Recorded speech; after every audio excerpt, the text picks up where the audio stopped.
The Hardrockers and Black Hills State. It's going to be a great game this Saturday. It begins at 6 p.m. right here at Dunham Field at O'Hara Stadium. And Dan Kratzer, I just want to say that I think we just played the best team we'll see all year. I think Colorado Mines has a real fine team. Well, they are a very good offensive team and a very good defensive team, and their special teams didn't lack much other than the fact that they didn't get an opportunity to punt in that last ball game. This week it's Black Hills State. This, of course, is just an interesting game no matter what the records are or what the situation is. Neither team in a conference this year, so it's kind of a different situation, but I know it's a game that the players point towards. And Dan, where is the team right now? Because I thought the team may have been a little bit down after last week's game, but again, I thought that Colorado Mines was the best team we played, so I'm not all that disturbed, and I'm looking forward to a good performance this week. Well, we've had to put the start of the season behind us. We've had to put the first 3 ball games in perspective, and we had a couple of freshmen starting at quarterbacks, different personnel in. We had our first opportunity to kind of gel as a team against the best team probably that we'll face, and that was a real struggle for us. And it takes absolutely nothing away from the credibility of the Colorado Mines team, because they were an excellent team. But we've kind of put that on the back burner, and now we're focusing on, we have an 8-game season left, and it's our time to get rolling, both on offense and defense. And we've had to make a few changes and it's a few adjustments during the course of this early season, and but I think it'll pay off for us as we progress through the season and into this game this week. I thought Nick Russell played well, considering he threw one pass. I know Nick wishes he wouldn't have thrown, but he threw a touchdown pass. I thought he moved around in the pocket well, could read the rush around him, and I thought he added something to the offense.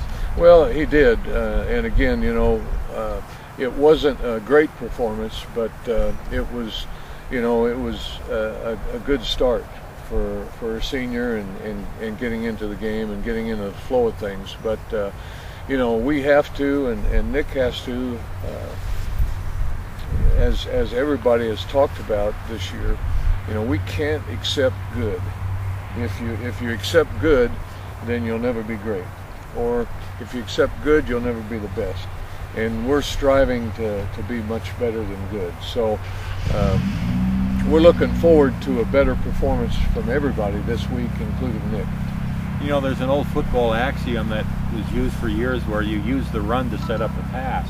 But it might be a situation now with Jamie Dale being a marked man in the first 3 games, where having Nick back, the pass might almost give Jamie a better chance of running the football. Well, I think it does, and especially against Black Hills.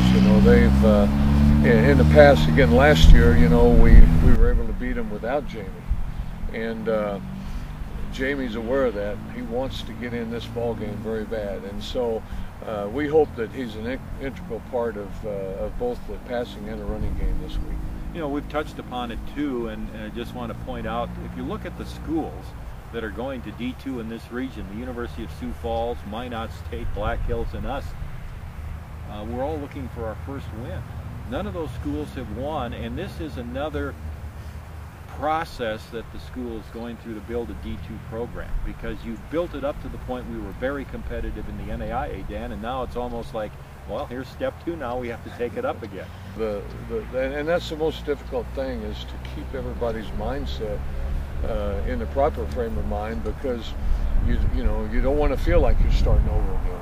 We have to understand that we're still leaps and bounds ahead of where we were 6 years ago, but now we're going to have to step up, and that's why I say, good's not good enough anymore.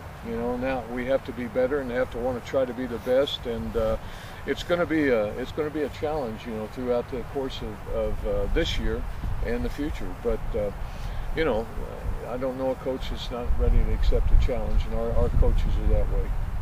Well, the Yellow Jackets and the Hardrockers play right here at Dunham Field at O'Hara Stadium. Again, the kickoff on Saturday is 6 p.m. 6 p.m. We hope to see you out here. We should have a great crowd. It looks like the weather's going to be great.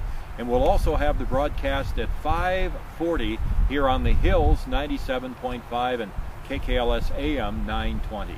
For Dan Kratzer, this is Tom Rudebusch for Hardrocker Highlights.